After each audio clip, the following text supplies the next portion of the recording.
Welcome to Dirt Secrets, where we dig deep into the stories, strategy, and surprises of building and buying in Central Florida's hottest neighborhoods. We're Kim and Amanda from Builders Concierge Group, your insiders in the builder world. From helping builders create custom urban infill projects, even when that means knocking down an old home, to guiding buyers and relocation clients through every step. We know the dirt, the deals, and the details that turn big dreams into beautiful addresses. So grab your hard hat And your coffee. Let's dig in.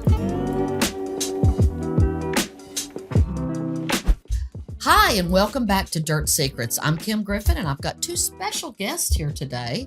I've got Bradley Satill, and then I've got Caleigh Griffin, who is our designer on our team, as well as my daughter. And she has grown up in the business and has learned to love lighting as much as I do. And we're very excited about having Bradley here today because I've got lots of questions for him. Bradley, tell us a little bit about your background and how long you guys have been up at your location. And yeah, well, first of all, thank you so much for having me on here. This is great. Thank Love you both for of you coming. guys, and this is going to be a fun day. So a little bit about me and my background. My dad started LBU Lighting in 1994. So he was an accountant. We're from the deep south. So I know you've got the southern accent. We're from the deep south, South Africa. Oh, okay. So we moved here in 94, and my dad decided to open up a light bulb store, and everyone thought he was crazy. Mm-hmm. And here we are 30 years later, and yeah, we've got a great business where we've got a phenomenal team. I've got staff that's been with me for 20 plus years. Oh, so we're really wonderful. blessed to have it. And yeah, it's a fun business to be in. it is. It's exciting, and there's always new things coming into the showroom. They've got a beautiful showroom if you've never been. And they had been, even before I started buying lighting from you all, you were my go-to for that weird bulb. It's like, I was like, wow, this is a really weird bulb. And you go in there and just show it. They're like, yeah, we got one of those. And just the knowledge and of your staff and the helpfulness, they're absolutely tremendous. Well, thank you.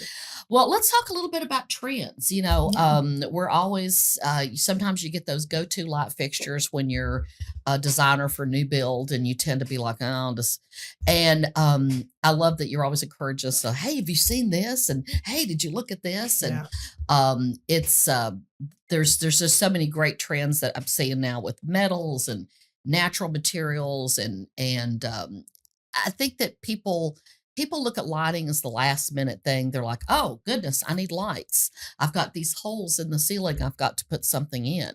And that's really not the right approach to take to it, is it? No, you want to, you definitely want to, the earlier the better, because it's a lot harder, as you know, to make any changes after drywall. It's hard to do that. Now you're having someone cut a hole in the ceiling or rewire something. It's a lot more expensive and it's harder to do. But as far as trends go, I think it's really probably the same as you guys are seeing in the real estate market and the design world. So we're moving from those gray tones and more modern kind of cold designs. We're going to warmer tones, more natural things. So you're seeing some alabaster as far as stone goes. There's a new stone that's called jade. It's kind of cool. Similar to alabaster, got that very soft, warm tones to it. But I think softer, more natural, a lot of the materials too being used. So it just softer, cleaner, more design. Organic. Yeah. Yeah. 100%. Yeah. 100%. I think people are definitely bringing a lot more nature. I know Caleigh's been doing a lot of designs with a lot more greens and browns and natural woods. I've been trying to keep it to natural textures, things you might see outside, and kind of bring that outside feeling in. So you've got the beautiful wicker chandeliers over the dining table, and looking at things like some more orange and green that reminds you of a natural forest or a tropical forest here in Florida. Yeah. Yeah. It's just, people want to be comfortable in their house. And I think it's just going with warm, comfy tones. Definitely. Absolutely. Yeah. And let's talk a little bit about overhead lighting. Of course, builders tend to put a lot of downlights in, and that's really great. Too many. Sometimes too many, but that's really great.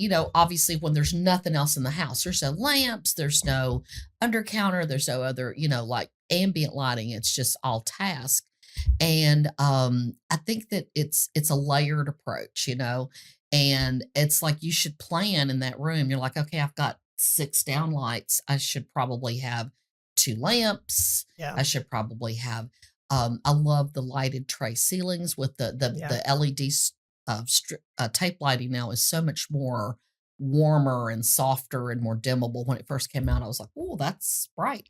But I love the fact that it's so much more softer now, and it just gives you that little detail in a room. You don't know why, but you walk in and go, "Oh, this room feels good." Yeah. And we've been trying to use more sconces. It's always hard. Sometimes the builders fight that because on all the electrical plans, it's always a strip over the mirror. Yeah. And I just keep sending more pictures. I'm like, look, this is what's trend. This is what's trending.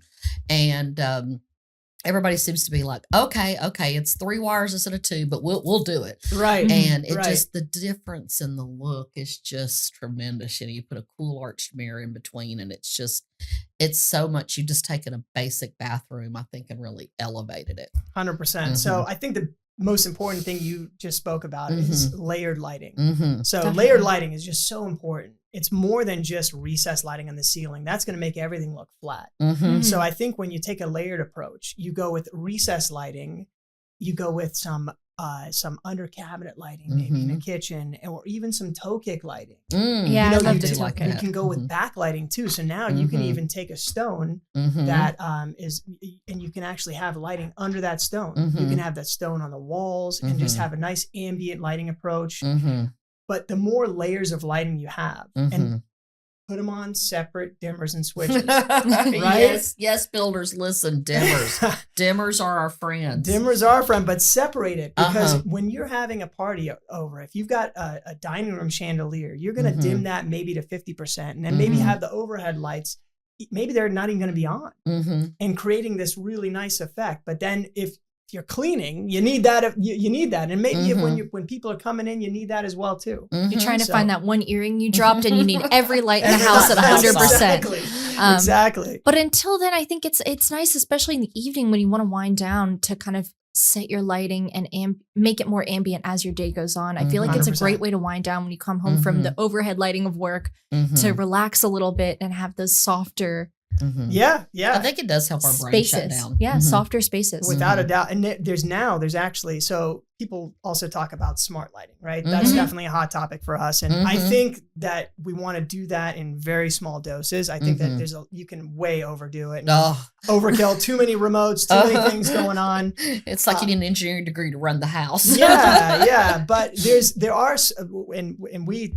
what we try to sell to clients is a very simple approach. And I tell them, let's think of some key areas where this makes sense. So maybe the dining room, maybe exterior lighting, Definitely. maybe the living room and the kitchen, right? And let's just leave it at that.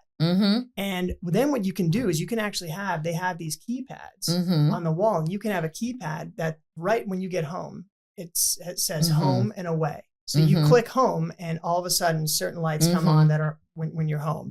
When you leave the house, you put away, and certain things go on. But you can also have an Alexa or Amazon or Google HomeKit and say, Alexa, turn on entertain. And it'll dim those lights. And talking about light layering, it'll make it perfect however you like it. So I think that's the practical way of using smart lighting. Absolutely. And which companies are implementing these systems? Which would you recommend to go with a basic smart lighting and then maybe a more elevated approach? What would be your top choices? Got it. So Lutron is the number one control system. So I always tell people Lutron, that's the best. I think Lutron Caseta is phenomenal. You can put up to 75 devices on it. Oh, wow. It's Did not know that. and a device is just a switch dimmer or whatever it is, a remote control. And I think that's plenty for most houses. Yeah. So I think really Lutron Caseta is the answer for most of our houses that we're doing in the price range that we're doing. Yeah. The step up from that, there's Lutron Homeworks, which I think is over. I mean, if you've got a $10 million house and you want everything on the same remote and all that good stuff, hey, listen, go for it. But it's, that's going to cost $50,000 plus. Whereas a Lutron Caseta system, it could run you $5,000 or less. Wow. So, and think about getting rid of all those switches. That's one thing. These houses now have so many lights that are hard lighting. And you go in there and it's like, wow. I always tell the electricians, I'm like, please no more than a 4 gang. When you see them, sometimes you go and you see them all stacked up in one place. You're going, one keypad would have taken care of that. And, a lot of builders are like, oh, everybody's using the Alexa home systems or the Google home systems. We don't need to wire any of these things, but just get rid of those switches to me would be well worth we the call money. it switch clutter in our industry. There's nothing worse than going into a house and you don't know what switch is there. And like you see people label it at the bottom with like a little label, like this is my kitchen, this is my dining. And it's like, oh boy. Yeah. I walked into a new construction house that I was showing a client the other day, and they had so many switches. I was walking around the house pressing switches, just trying to get out of there. It took me 10 minutes trying to press every switch. And I'm like, wait, what does this one do? And there were 3 for some of the same lighting. The kitchen was kind of in the center, and I had one by the back door, one towards the front entrance, and then one in the middle near the kitchen. And I was like, wait, now it's up, now it's off. And 18 down lights in a kitchen. Yeah. I think it was just overkill. It's clutter. It's clutter. If we're talking about lighting clutter, you really want to keep it minimal but effective. Yeah. When people are building a new home or planning a new home, and I've been with you in many of those meetings, what's the same mistake you see people make? What's the most common mistake? It's a great question. I think the biggest mistake people make is they fall in love with something, but not for the right areas, right? We've got to talk about impact areas, right? Where do we want to spend our budget? The dollars. If we've got a $5,000 budget for a home. We don't want to spend $500 on a secondary bath sconce. That's not helping us at all here. Where we want to spend our money is the dining room, the kitchen, the main areas, maybe the foyer, these impact areas. Right. And I think that that's the biggest mistake people make is they don't balance and they don't plan as well as they can to get the biggest bang for their buck, really. Yeah. And all of a sudden they're like you said, they're fixated on one fixture, and it's like, that's not in your main areas. That's not your impact areas, like you said. Yeah, or it could be a fan. So it could even be like secondary bedroom fans where they pick something that they fall in love with.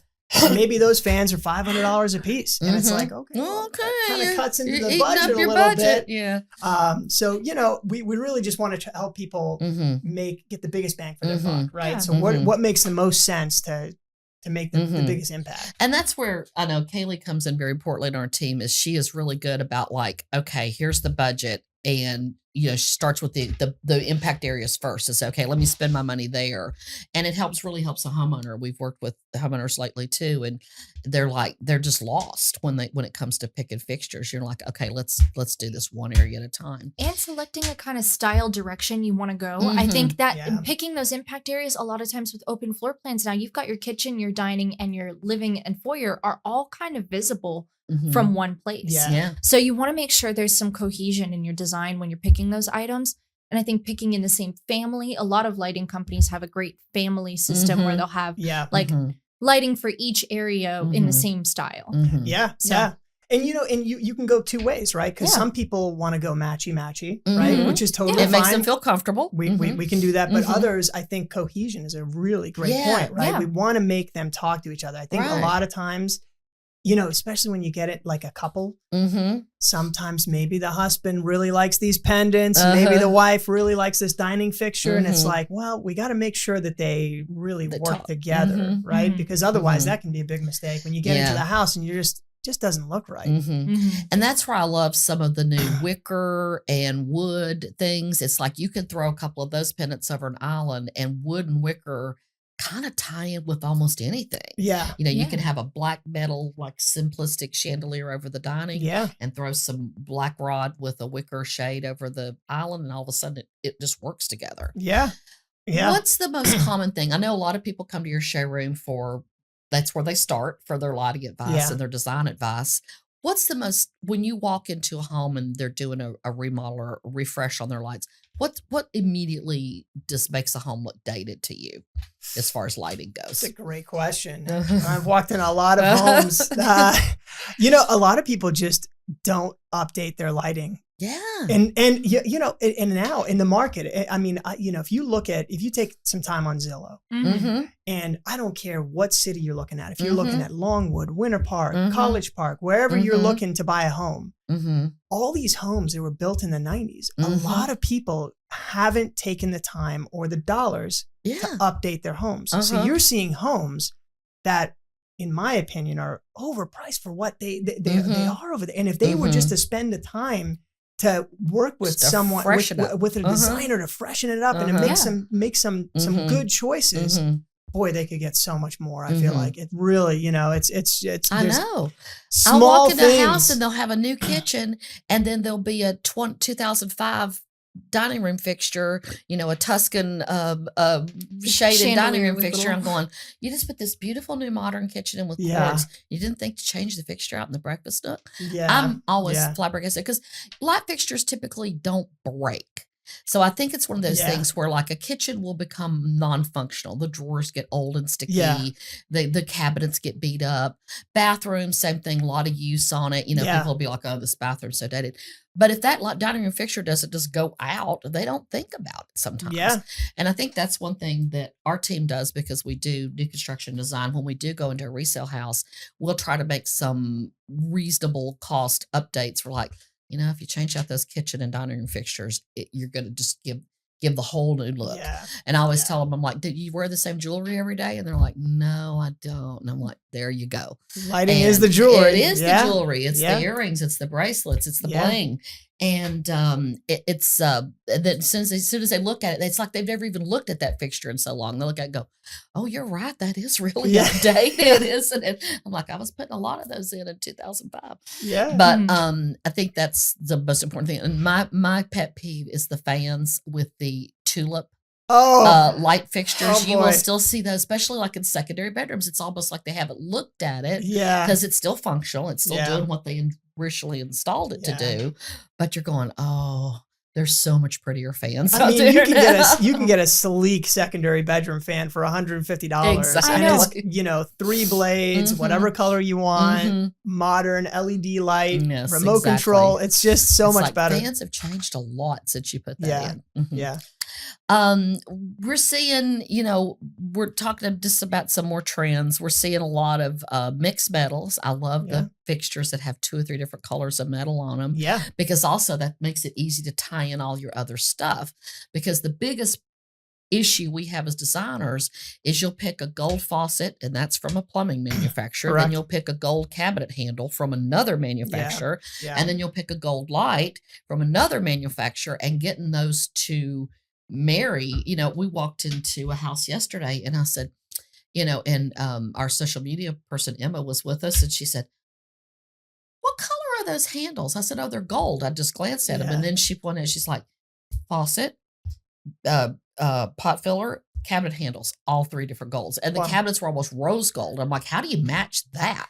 Well, you know? so Yeah. you bring up some great points here. Mhm. So first of all, there's a lot of companies. So if I ask you guys a question, Mhm. what's the most popular color that people want for their faucets right now? It's champagne. Champagne Still. or matte black. So, Mhm. okay. But champagne Mhm. more Bingo. often. Bingo. Yeah. Mhm. So Right. you said it's champagne. Uh-huh. So Kichler actually came out with a champagne bronze finish for Oh, fixtures. nice. Mhm. So this is phenomenal. We've got tons on display in our showroom, Mhm. but this Yeah. actually matches the Delta and Kohler. Delta champagne, Champagne. is my favorite. Exactly. It's the softest and prettiest. Yeah. Exactly. Mhm. So that actually matches it. So now, Mhm. if you've got that Delta in the bathroom Mhm. or in the kitchen, you Mhm. can actually match it with pendants. That is a game changer. That's awesome. So Mhm. this is great. And then, Mhm. but you mentioned mixed metals, Mhm. huge, right? So now Definitely. we're seeing a ton of blacks and golds. Mhm. Yeah. I We're like seeing that. even silvers and golds. Uh-huh. So we're mixing and matching Mhm. all over the place Mhm. over here. And I've got, lots on display at the Mhm. showroom that you can see these different Uh-huh. variations. And sometimes you think may not make sense, but then you look at it and you're like, Mhm. you know what? That actually looks really good. Well, that beautiful dining room fixture I bought from you a couple of years ago, it's got copper, silver, and gold, all 3. Yeah. And at first I went copper, silver, gold, but like you said, it's soft and it's kind Yeah. of got a little bit of a patina, so it all just blends in together. And you Yeah. look at it, you just see one beautiful fixture. You don't notice that it's any Yeah. particular color. Yeah. So it did the same thing. I Mhm. have an older home, so it kind of tied all the other stuff together. Yeah. You got to be smart about Mhm. it. Yeah, I Mhm. like using lighting as a way to kind of tie in some multiple fixtures as well. So Mhm. maybe we have a mirror with a beautiful frame, but it's in matte black, but our plumbing is champagne. You can kind of marry it with that matte black and gold Yeah. Mhm. lighting Mhm. fixture. And I Mhm. find that to be a nice way to make it feel more intentional when we Mhm. have different pieces we want to use because it's hard to find a gold mirror from Wayfair, Yeah. Amazon, anything that matches Mhm. that Delta fixture exactly. Mhm. Yeah. So sometimes it's easier to go with a Mhm. black It frame is and to marry do it. some contrast. Yeah, Yeah. give it some contrast and marry Mhm. it. So I got a question for you guys. Like, what are Mhm. you seeing that people are looking for? Like when you show someone a home, Uh-huh. what when you see their faces, what makes Uh-huh. them, what gives them that wow moment when they come in that home? I will say, I think it starts at the front door. Some impactful coach lights. Okay. You know, I'd see a lot of builders going towards soffit lighting, and yes, it's more functional, but Yeah. sometimes the coach lights just add an architectural element. Yeah. We've got a lot of white houses out there, Yeah. and I'm guilty as charged Yeah. because that's what everybody wants. Yeah. Yeah. So sometimes putting a really big statement, a big chunky, coach light on either side of the front door or on either side of the garage, it just adds an architectural layer. And then I think people are definitely impacted by foyer fixtures, especially when Yeah. we got a 2-story foyer. Love doing something that's, that could get pricey too, budget wise. Well, When I have yeah. a 2-story foyer, I'm like, I got to do a little fancier fixture, but doing something with some length and some height that you can see Yeah. it from the second story to the first, that people will automatically start looking up and notice the fixture, especially in a 2-story foyer. Definitely, people are definitely loving sconces in the powders and masters. Okay. Yeah. Yeah, definitely individual mirrors and sconces are definitely a big trend. Everything from just like super modern. And sometimes a lot of these bathrooms, we're having to be careful with the widths because a lot of them have been designed for just the 2 strips above Yeah. and one big mirror. So all of a sudden it's a spacing issue and you're going to make sure that you've got still enough light Yeah. to put your face on in Yeah. there. But that's where the layering comes in, right? Mhm, Because if you've mhm. got some good overhead lighting Right. and then some sconces and Right. even an LED mirror, Yep. then we can make sure that Yeah. there's enough functional light there. Right. Yeah. And all around, because one thing about the strip lighting only is that a lot of people don't realize it just casts a lot of light here. Oh yeah. And you're not getting here and here. And it's like, you walk out and you go, oh, my blush doesn't look so great today. Couldn't see that. Yeah. What do you think is timeless versus trendy? What kind of, are there any classic shapes, or people still sticking to like the candelabra? I call them kind of a colonial style. Yeah. I mean, I see that like in any kind of style, or Yeah. they're looking at, wagon wheel drum. What's the shape of the day? Great question. Uh-huh. Great question. So when I think of timeless, the Mhm. first thing that I think of is the coach lighting. Mm-hmm. So if you pick coach lighting, that the right style, I think that can last you forever. Mhm. And now Mhm. what these factories are doing, especially for Florida, where this makes a lot of sense, Mhm. is they're actually making it coastal finishes. So Yeah. they're not metals that are going to rust. I've These things noticed are going to that. last a Uh-huh. long time. But if you go with a black finish Uh-huh. and just something nice that's out there, classic, Mhm. modern, sleek, I think you're Mhm. going to be okay. That's where Mhm. we can really go timeless. Mm-hmm. As for inside, it's really a tough decision, right? Because some of the more prettier things, and especially what we're talking about, like natural finishes, things with Mhm. alabaster stone, yes, those are trendy right now, Mhm. but people want them. And Mhm. that does add an impact. And I don't know how long this is going to last. Mm-hmm. It's been around for a long time now, but I don't see it going away soon. Mhm. But I do think that every 5 years or so, Yeah. maybe change out the pendants, and that can make a Right. big impact. Huge. It really Mhm. can for not that much. If Uh-huh. you find a good pendant for Yeah. $250, $300 a piece, that's Uh-huh. less than $1,000, Mhm. and you're changing the entire look of your kitchen. Absolutely. And it's So- like you change your rugs out, you change your sofa out every so often. I think people look at lighting as more of a fixed thing rather than Yeah. a accessory thing that can be altered to suit your Right. taste. Yeah. I mean, we all get a favorite color, and 5 years Yeah. later, like, I can't believe I love that color so much. yeah.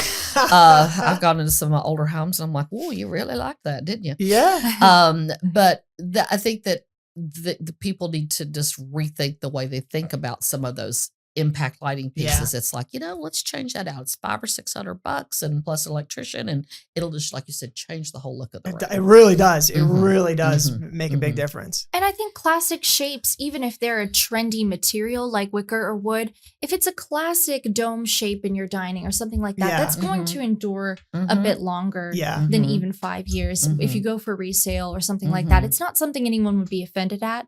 And you can Yeah. always change it out. Mhm. Yeah. The new buyer can worry about it as well. Absolutely. So, Absolutely. Yeah. So if you were giving a new construction client advice as to where they spend their money. Let's say they have their $10,000 budget for lighting, fans, and everything. Where would you say spend your money for the long term, because these things could be done later? Got it. I'd say dining room fixture, kitchen pendants, foyer. Those are the three main fixtures, right? I think, and then another one is the master. I think that, one of the biggest things we talk about is, do you want a fan in the master or a chandelier? Yes. Now, what a lot of people are going with in the master, and this is one of the trends that people are going with, are pendants, bedside pendants.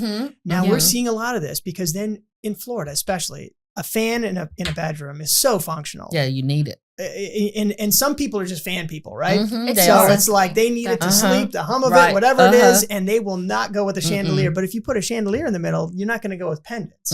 So you put a fan and go with some pendants. And what I'm actually seeing now is multi-tiered pendants. So instead of just one single pendant on the side of the bed, going with something that has three, and then scattering the sizes, and maybe have one size a little higher and some different shapes, and something cool and funky. It really kind of ties into the room, and it really makes a very big impact. And takes the place of those bedside lamps too. Yeah, It leaves you a on lot your more space nightstand. on your nightstand. Yeah. Yeah, it's a practical choice as well. Okay. So Well, that's something we're starting to do a little bit of that, but I think that we will definitely do more. I'm seeing that more than sconces, because there are some people that, if you're a reader, maybe a sconce is a little more functional, because a lot of times you can also control a sconce, right? So if husband's going to bed, maybe the wife wants to sit and read, you can control that and have one light on. We are doing separate switches for that very reason. At first I said, why do we have a switch on either side of the bed? I thought about it. If somebody goes to sleep earlier than the other one, that probably is a good choice. I do probably think is a good choice. directional reading lights is a nice addition, though, kind of talking about that sconces, because you can adjust the placement a little bit, and keep it focused downward. Some of the pendants can... I know in kitchen lighting, we talk about that as well. Where do you want your lighting directed? There's different styles of direction. What do you think is the best for kitchen island lighting? Oh, man. So great question. And this is where I think there's a lot of mistakes. So I think the average builder they want uniform lighting, right? So everything needs to be lined up. So if you're going with 6 recessed lights in a kitchen, it's 2, 2, and 2, right? That's not the correct way to do it. We want to bring light to the spaces that makes sense. So what I've been doing lately is, where people spend their money in their kitchen? Cabinetry. Right? And nowadays we're not going with just white cabinetry. Maybe we're going with some in color, or maybe we're going with a soft wood or a nice, but people are spending fortunes on this cabinetry, and we're not lighting it up. Why not use a wall wash light to wash that beautiful cabinetry? So what we're doing is we're actually wall washing the cabinetry. Okay. We're putting under cabinet lighting to bring task lighting to the countertop. And then over the island, what I'm encouraging people to do is one of two things. We use a pendant that has some downlight, because I like to light up the island and not the people around the island. Again, this is just another trick to layering lighting. If you're just hanging out, or maybe like when I wake up in the morning, I've got pendants that just highlight the island. That's how I just like to wake up and see that. It's just kind of very chill way to wake up. Yeah, not flashing in your eyes, nothing too bright and crazy. Yeah. So another thing we're doing is we're putting pin spots over an island instead of pendants. So because now people are spending so much money, you think about it, you got a beautiful hood, you've got these sleek cabinetry.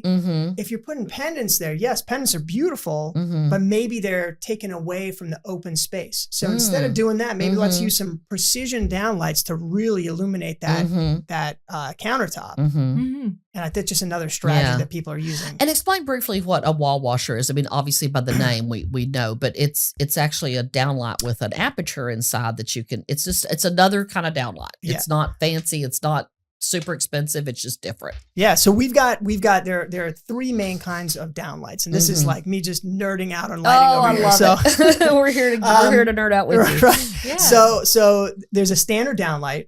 Okay.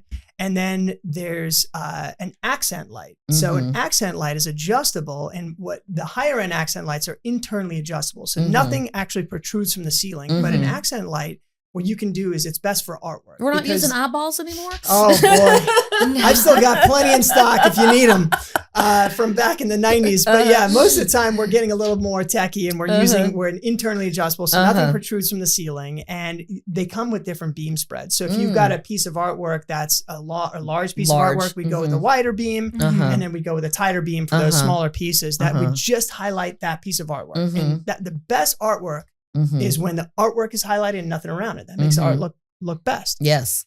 A wall wash is going to wash Broaden the entire wall. And the best way to wash it is if we have a wall, we want to go, let's say the wall's 9 feet. We want to go 3 feet off the wall and then space them 3 feet apart. And it's going to evenly wash that wall. That entire wall is going to be washed. And where is this good for? Applications. People put the family photos on a wall. Really great. Or maybe a large piece of artwork. Maybe when people have like wallpaper on a wall or something interesting. So we use that in those applications. Now, for our past clients that are listening, can any of those current downlights be switched out to this type of downlight? Depends what you have. Okay. Depends what you have. This is where it gets a little tricky, right? So if you've got, just say, maybe someone built a house in the 90s, and in the 90s, most people were using a 6-inch recessed light. Correct. Halogen. Even in the 2000s and even up to, maybe even 5 years ago, people were still using a 6-inch downlight, which drives me crazy because you got a $10 million house with 6-inch lights. It's just, wow. Yeah. So now they do have options to put different like remodeling. Exactly. Ones. So we've got plenty of options where you can remove what you have existing and you can put some different options here. We can go with pin spots. We can go with wall washes. We can go with accent lights, different things. Nice. That are far better than Good what to you have in know. the ceiling. But sometimes people want to go with a smaller aperture. When you want to go with a smaller aperture, so if you want to go from a 6-inch to now a 2-inch or even a 1-inch, I can put a 1-inch downlight on a 20-foot ceiling. Yeah, I got a drywall and repair. it can, so that's when we get into drywall. And that really depends. You've got to look at the impact and the cost that's going to make and what the project, but if you're doing drywall work already, you got a guy there. Sometimes it's not that too bad. Yeah. And one thing too, we're doing more and more smooth finish drywall, which is actually, it's harder up front for the process, the labor process, but it's much easier for repairs in the future. Yeah. It's really hard to match those textures. And when you always walk in and say, oh, ceiling repair, when there's a knockdown ceiling or something. Yeah. So that, but the cost has to make sense though, right? The cost has to make sense because you guys, you're in the realty business, right? We're selling houses. So if you're spending X dollars, what's the payoff? Yeah. Right? If we're spending $5,000, are we going to make $7,000 or are we going to make $3,000? Because then maybe it doesn't make sense. So I think we've got to really pick and choose the areas that make you sense could go for crazy. us. You could go crazy. Yeah.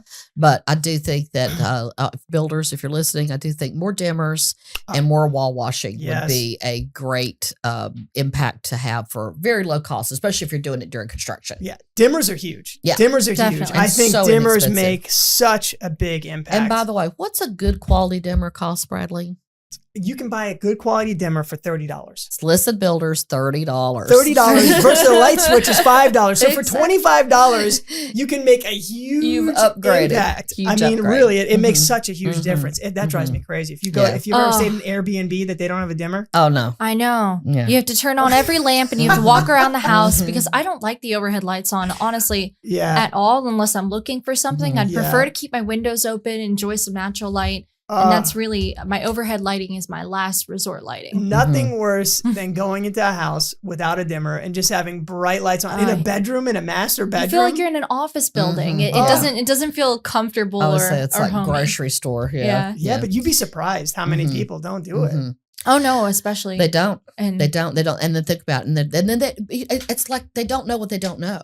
Yeah. It's like they'll walk into somebody else's house. And I used to have my old house that I was lucky enough to build from scratch. I had dimmers everywhere. People walk in and say, your house always feels so cozy. And I'm like, everybody looks better with dimmers.